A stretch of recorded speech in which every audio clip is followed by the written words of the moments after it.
आपने अखबारों में सुबह पढ़ा होगा न्यूज क्लिक के विषय में। न्यूज क्लिक एक पोर्टल है। कुछ ऐसे पोर्टल्स हैं हिंदुस्तान में जो मीडिया का चोगा ओढ़ करके मीडिया बनने की कोशिश करती है, मगर वो मीडिया नहीं है। तो न्यूज क्लिक भी ठीक उसी प्रकार का एक पोर्टल है जो मीडिया हाउस नहीं है, मगर कहीं ना कहीं अपने आप को मीडिया के रूप में दिखाने का प्रयत्न करती है, भरसक प्रयास करती है। और आपने इस खबर में पढ़ा होगा किस प्रकार से करोड़ों रुपए, मैं उसका तथ्य आगे रखूंगा, भूमिका में पहले पूरे विषय को संजोता हूं फिर तथ्य रखूंगा, किस प्रकार करोड़ों रुपए विदेशों से संदिग्ध रूप से हिंदुस्तान आए हैं और उनका एक ही मकसद था हिंदुस्तान के सरकार और हिंदुस्तान का जो सिस्टम है उसको धता बताना, उसको फेल्ड बताना और विदेशों को, विदेश की जो ताकतें हैं और खास करके अन्य देशों का हिंदुस्तान में प्रोपेगेंडा करना। We have seen in this most important news article today as to how money trail in fact was there from foreign nations, as to how dubious characters were involved, and the only agenda of these so-called portals, and in this particular one, the portal called NewsClick, the only agenda is propaganda of a foreign nation and demeaning India's name. ये इस प्रकार का एक साजिश भारतवर्ष में चल रहा है। बंधुगण, आप सबने देखा होगा कुछ लोग अपने आप को एक्टिविस्ट कहते हैं, कई लोग इनको अर्बन नक्सल्स भी कहते हैं, माओइस्ट भी कहते हैं, ये लोग अपने आप को एक्टिविस्ट कहते हैं। ये एक्टिविस्ट और ये जो पोर्टल वाले हैं जो मीडिया का चादर ओढ़ करके अपने आप को मीडिया के रूप में प्रोजेक्ट करते हैं, कुछ विदेशी ताकतें, उसके साथ साथ भारतवर्ष के मेन स्ट्रीम राजनेता भी कुछ ऐसे हैं जिनका एक बिल्कुल सरगना बना हुआ है, एक ग्रुप बना हुआ है और बहुत ही प्लान्ड तरीके से, बहुत ही सामंजस्य के साथ ये काम करते हैं और इनका मकसद होता है भारतवर्ष में अनरेस्ट फैलाना, भारतवर्ष में अराजकता फैलाना, भारतवर्ष में कंफ्यूजन अर्थात भ्रम की स्थिति को उत्पन्न करना। This is a part of an international tool kit. हमने टूल किट के विषय में आपको अवगत कराया था, टूल किट का जो है पूरा का पूरा पर्चा आपके सामने रखा था। बंधुगण, आज ये जो न्यूज क्लिक के बारे में अखबारों में छपा है, जो तथ्य सामने आया है, एक बात स्पष्ट होता है कि ये टूल किट केवल हिंदुस्तान में कुछ राजनीतिक दल चला रहे हैं, ऐसा नहीं है। हिंदुस्तान के बाहर भी एक बहुत बड़ा ऐसा परियोजना है, एक प्रयोजन है, एक प्लान है, एक कॉन्स्पिरेसी है जो इस टूल किट का हिस्सा है। तो it would not be wrong two point out that apart from a domestic tool kit there is an existence of an international conspiracy in form of an international toolkit.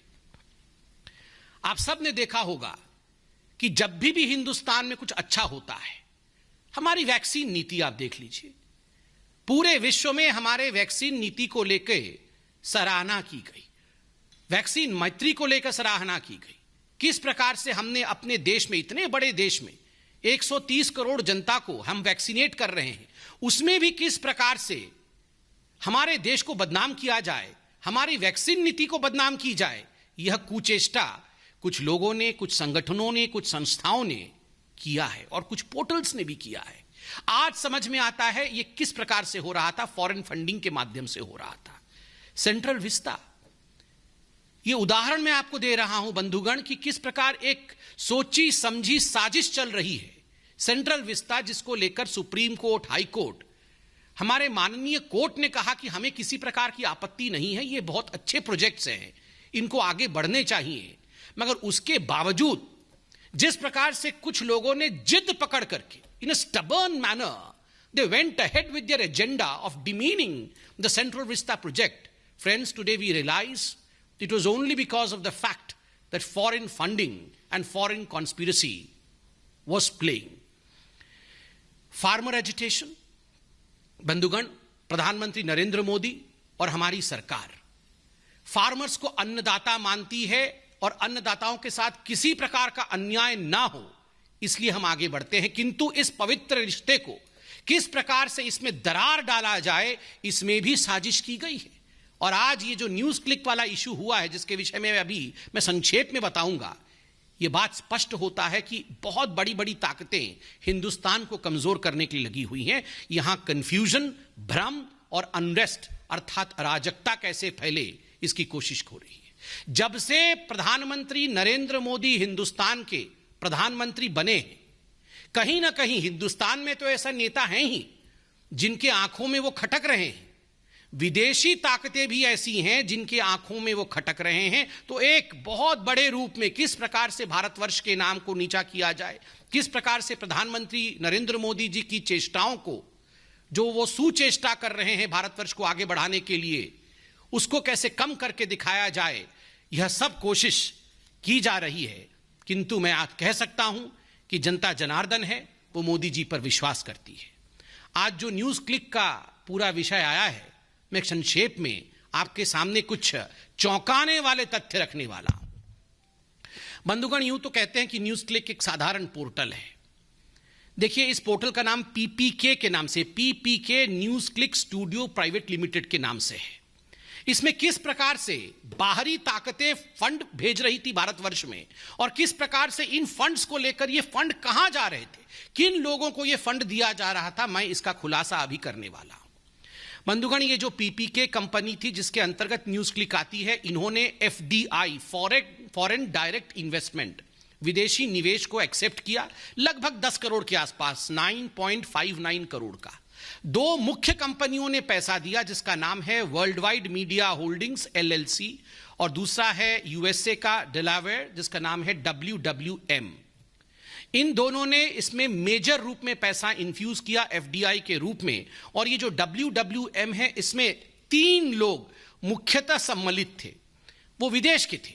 जैसन पेट्शर, नेविली रॉय सिंघम, जो कि श्रीलंका के और उसके बाद अभी अमेरिका में है, और एक तीसरा व्यक्ति है जो एक विदेशी ताकत है और किसी विदेशी देश के फंड को पूरी तरह से हवाला के माध्यम से डाइवर्ट करके किस प्रकार से इसका यूटिलाइजेशन भारतवर्ष में किया जा सके, डूबियस रूट से उन्होंने WWM ने पीपीके अर्थात न्यूज क्लिक को भेजा। बंधुगण, आपको जान के आश्चर्य होगा, ये जो निवेश होता है विदेश से, एफडीआई होती है, उसके लिए आपको एक शेयर वैल्यू दिखाना पड़ेगा कि हाँ ये जेन्युइन लगे, ये बड़ी कंपनी थी तभी जाके हमने निवेश किया। कुल मिलाकर 10 रुपए प्रति शेयर का न्यूज क्लिक का वास्तविक जो चरित्र है, वो 10 रुपए प्रति शेयर का उसका ओरिजिनल स्वरूप है। But that was inflated just in order to make news click look as if it was an authentic destination for an FDI. उसको इन्फ्लेट करके 11,510 रुपए का एक शेयर कर दिया गया। अब सोचिए, ये षड्यंत्र में कितने लोग इन्वॉल्व थे और किस प्रकार से ये षड्यंत्र काम कर रहा था।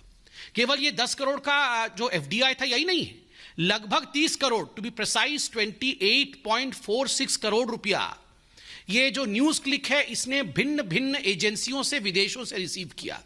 Justice and education fund inc USA, ऐसी बहुत सारी यूएस के एजेंसीज हैं, कंपनीज हैं, जिनसे इन्होंने लगभग 30 करोड़ रुपए लिए हैं। और ये 30 करोड़ रुपए किस लिए लिए हैं? ये 30 करोड़ रुपए लिए हैं maintenance of people dispatch portal. ये 30 करोड़ रुपए लेके एक पोर्टल है जिसका नाम है पीपल्स डिस्पैच पोर्टल, उसका ये मेंटेनेंस न्यूज क्लिक वाले करेंगे। आप जानते हैं ये जो पीपल्स डिस्पैच पोर्टल है ये किसका है? ये भी ये न्यूज क्लिक वालों का है। अपने ही पोर्टल को मेंटेन करने के लिए यूएस की कुछ कंपनियां, विदेशी कंपनियां, वो इनको 30 करोड़ रुपए दे रहे हैं और बदले में कहा गया हम आपको एक्सपोर्ट सर्विस देंगे, मतलब हम बहुत बढ़िया मेंटेनेंस करेंगे और आपको बताएंगे कि हमने कैसे मेंटेन किया, हम सर्विस अपना एक्सपोर्ट करेंगे। मगर जब इनके प्रमोटर्स से पूछा गया कि आपने क्या सर्विस एक्सपोर्ट किया, तो उनके पास कोई जवाब नहीं है। अर्थात ये विदेशी ताकतें जो हैं ये पैसा किन्हीं और कारणों से भेज रही हैं। ये न्यूज पोर्टल के मेंटेनेंस का तो केवल बहाना है, कारण कुछ और है। अब मैं कारण बताता हूं किन किन लोगों को इस न्यूज पोर्टल के माध्यम से पैसा गया। ये करोड़ों रुपए बाहर से आए, 30-40 करोड़ तो मैंने अभी हिसाब दिया है, ना जाने और कितना आया होगा। अब ये पैसा गया कहां? मैंने आपको कहा था कि हिंदुस्तान के अंदर ऐसे कुछ राजनेता हैं, ऐसे कुछ एक्टिविस्ट हैं जो चाहते हैं कि हिंदुस्तान में एक माहौल भ्रम का और अनरेस्ट का बने। आपको याद होगा गौतम नौलखा, क्योंकि एल्गार परिषद के जो माओइस्ट लिंक थे वो अरेस्ट हुए थे गौतम नौलखा। कई लोगों ने उन्हें अर्बन नक्सल भी कहा, और गौतम नौलखा जिन्होंने भीमा कोरेगांव केस में हिंदुस्तान में अनरेस्ट फैलाने की कोशिश की थी, उनको इसमें से लगभग 21 लाख रुपए मिले हैं। ये तो एक रिकॉर्ड हमारे पास है, आज अखबारों में भी छपा है। न जाने कितने सोर्सेस से ऐसे कितने रुपए इस प्रकार के एक्टिविस्ट्स को मिलते होंगे, यह चौंकाने वाला है। 21 लाख रुपए गौतम नौलखा को मिले हैं। दूसरा, इसमें से लगभग 52 लाख रुपए बप्पादित्य सिन्हा। बप्पादित्य सिन्हा कौन है? बप्पा आदित्य सिन्हा है, ये एक बहुत प्रमुख व्यक्ति हैं, शेयर होल्डर भी हैं न्यूज क्लिक के, पीपीके के। मगर अगर राजनीतिक रूप से देखा जाए तो Sinha ji communist party of India के आईटी सेल के एक प्रमुख सदस्य हैं। कम्युनिस्ट पार्टी के आईटी सेल के एक प्रमुख सदस्य हैं मिस्टर सिन्हा, और उनको 52 लाख रुपए दिए गए थे पीपीके कंपनी द्वारा। खुद वो शेयर होल्डर भी है। और तो और हमें समझ में यह नहीं आ रहा है, 9वीं क्लास पढ़ा हुआ एक इलेक्ट्रीशियन है जोसेफ राज, जिनको 1.5 करोड़ से अधिक रुपए पीपीके ने दिया। क्यों दिया? ये सारा पैसा किसी के माध्यम से किसी और को दिया जा रहा है। क्यों दिया जा रहा है?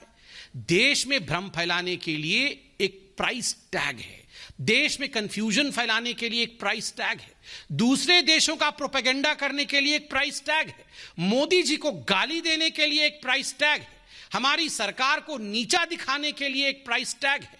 असली किसानों के मुद्दे को अगर मोदी जी आगे बढ़ाते हैं, उसको किस प्रकार धता बता दिया जाए, उसके लिए एक प्राइस टैग है। सीएए पे किस प्रकार से रोड जाम कर देना है, अगर आप करने में सक्षम हैं तो एक प्राइस टैग है। जहां भी एंटी इंडिया कोई सेंटिमेंट हो, कोई नैरेटिव हो, उसको आगे बढ़ाने के लिए एक प्राइस टैग है। और यही साजिश विदेशी ताकतों के साथ मिलकर के एंटी इंडिया फोर्सेस कर रही है। आज बीजेपी सिर्फ अंत में इतना ही कहना चाहती है कि जीतेगा तो भारत ही, भले कितनी ही ये देश विद्रोही शक्तियां, देशद्रोही शक्तियां, एंटी इंडिया फोर्सेस चाहे कितना भी काम कर ले, कितनी भी षड्यंत्र कर ले, कितने भी विदेशी देशों से पैसा ले ले, मगर जीतेगा भारत ही, क्योंकि भारत की जनता बुद्धिमान है, समझदार है। इन सभी विषयों पर वो सोच समझकर अपनी कदम आगे बढ़ाती है। धन्यवाद बंधुओं, कोई प्रश्न हो तो अवश्य पूछे।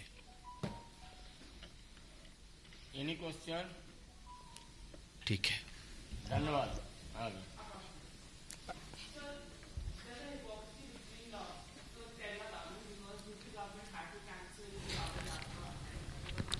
तो बीजेपी की तरफ से संबित पात्रा प्रेस कॉन्फ्रेंस कर रहे थे, उसमें उन्होंने बताया कि दरअसल किस तरीके से जो है न्यूज क्लिक को विदेशों से फंडिंग मिल रही थी, भारत को बदनाम करने के लिए लगातार फंडिंग की जा रही थी। न्यूज क्लिक को 30 करोड़ रुपए मिले। Concern, we all have to follow COVID appropriate behavior. The Prime Minister of the country, the government of the day, the Supreme Court and all other courts have instructed us, have advised us accordingly. But I firmly believe that selectivism is something which has been taunted, which has been in fact called out by the citizens of this country. As far as the Kerala government is concerned, the news that has come out today, that despite the fact that the state of Kerala is reeling under high pressures of COVID, we have increased COVID patients there. We have